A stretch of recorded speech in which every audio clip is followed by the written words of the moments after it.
सबसे पहले आज की तमाम बड़ी खबरें नॉनस्टॉप न्यूज में। सीबीएसई की 10वीं और 12वीं की बोर्ड परीक्षाओं की तारीखों का ऐलान कर दिया गया है।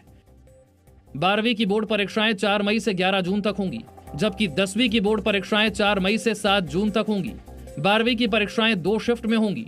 परीक्षा ऑफलाइन लिखित मोड में आयोजित होंगी। साथ ही संशोधित सिलेबस से ही सवाल पूछे जाएंगे। परीक्षा का सिलेबस 30% कम कर दिया गया है। स्कूलों में प्रैक्टिकल परीक्षाएं 1 मार्च से होंगी।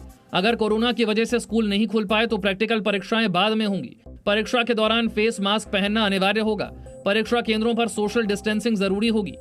शिक्षा मंत्री रमेश पोखरियाल निशंक ने छात्रों को परीक्षाओं के लिए शुभकामनाएं दी हैं। मेरी आपको बहुत शुभकामनाएं। मुझे भरोसा है कि अब जो ये डेट शीट आपको मिल रही है, इसके आधार पर आप खूब मेहनत करेंगे, अच्छी मेहनत करेंगे।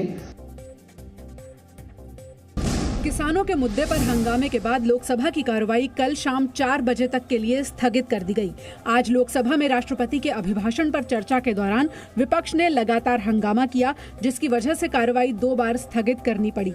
भारी हंगामे के बीच कृषि मंत्री नरेंद्र सिंह तोमर ने कहा कि सरकार किसानों के मुद्दे पर संसद के अंदर और बाहर दोनों जगह चर्चा के लिए तैयार है। सदस्य अगर किसानों के बारे में चर्चा करने के लिए तैयार हैं, तो सरकार सदन के भीतर भी और सदन के बाहर भी हमेशा चर्चा के लिए तैयार रही है। लोकसभा स्पीकर ने विपक्षी सांसदों से कहा कि वो चर्चा के दौरान विपक्ष को पूरा मौका देंगे, इसीलिए हंगामा न करें। अच्छा हो आप ये काम सदन के अंदर प्रश्नकाल जो आपको अधिकार दिया उससे पूछें। ये तख्तियां नारेबाजी का काम आप सदन से बाहर करेंगे तो उचित रहेगा। लेकिन विपक्षी सदस्य स्पीकर की अपील को नजरअंदाज कर लोकसभा में बार बार कार्रवाई में बाधा डालते रहे। सरकार ने 26 जनवरी को दिल्ली में ट्रैक्टर रैली के दौरान हिंसा पर दिल्ली पुलिस की कार्रवाई को सही ठहराया है। लोकसभा में लिखित जवाब में गृह मंत्रालय ने कहा, दिल्ली पुलिस के पास कोई विकल्प नहीं बचा था। ट्रैक्टर मार्च में कुछ लोगों ने उग्र होकर हिंसा की। प्रदर्शनकारियों ने ट्रैक्टर मार्च की हर एक शर्त तोड़ी। प्रदर्शनकारियों की हिंसा में कई पुलिसकर्मी घायल हुए। गृह मंत्रालय के मुताबिक दिल्ली हिंसा में अभी तक 39 किसान नेताओं पर मुकदमे दर्ज किए गए हैं। वहीं दिल्ली पुलिस कमिश्नर ने बताया कि हिंसा में शामिल लोगों की पहचान के लिए 1700 से ज्यादा वीडियोस की जांच की जा रही है। ईमेल्स मिले हैं, बहुत सारे पिक्चर्स मिले हैं, तो उन सभी को खंगाला जा रहा है। उन सभी से एफआरएस के माध्यम से, वीडियो एनालिसिस के माध्यम से हम उसको छानबीन कर रहे हैं। किसानों के 6 फरवरी के चक्का जाम के ऐलान पर दिल्ली में सुरक्षा के अभूतपूर्व इंतजाम किए गए हैं। सिंघू, टिकरी और गाजीपुर बॉर्डर पर हाईवे पर कीले और नुकीले सरिये लगाए गए हैं ताकि किसान दिल्ली में ना घुस सके।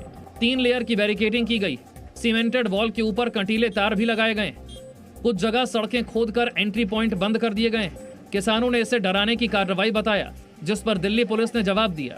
26 तारीख को जिस प्रकार से जो ट्रैक्टर्स का इस्तेमाल किया गया था, पुलिसकर्मी पे चढ़ा करके बैरिकेड को तोड़ करके सब कुछ किया गया, तो आप उस समय आपने कोई सवाल नहीं पूछा। हमने क्या किया है?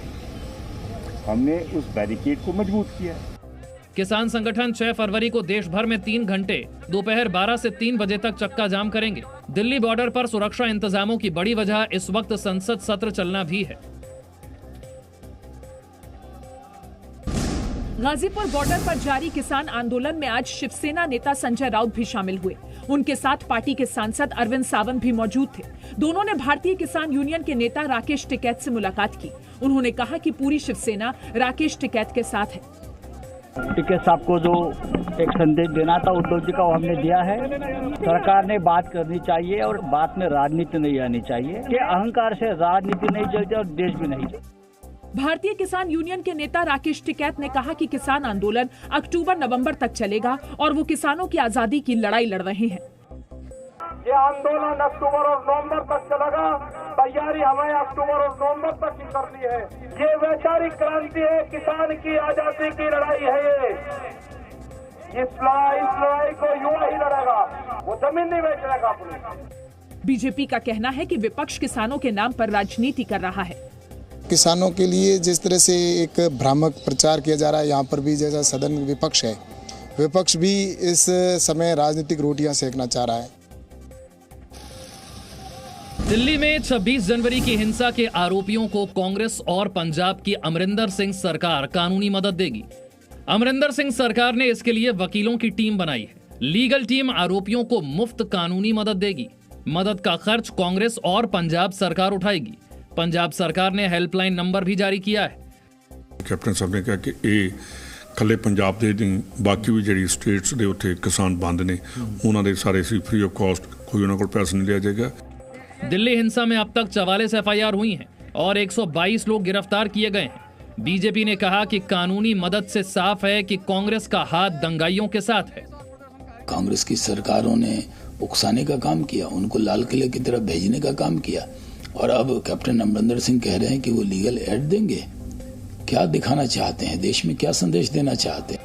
हिंसा के आरोपियों को कानूनी मदद देने का ऐलान दिल्ली सिख गुरुद्वारा प्रबंधक कमेटी ने भी किया है। अकाली नेता मनजिंदर सिंह सिरसा ने आज तिहाड़ जेल जाकर इन हिंसा के आरोपियों को स्वेटर और कंबल बांटे। दिल्ली में इजरायली दूतावास के पास हुए धमाके की जांच नेशनल इन्वेस्टिगेशन एजेंसी यानी NIA करेगी। 29 जनवरी को शाम तकरीबन 5 बजे APJ अब्दुल कलाम रोड पर इजरायली दूतावास के बाहर धमाका हुआ था।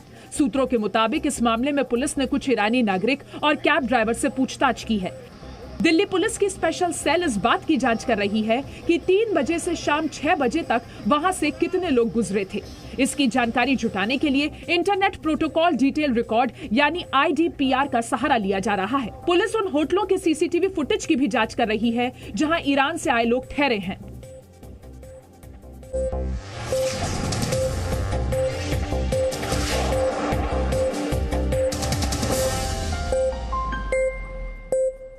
Presenting B News app, available on Google Play and App Store. Download it now.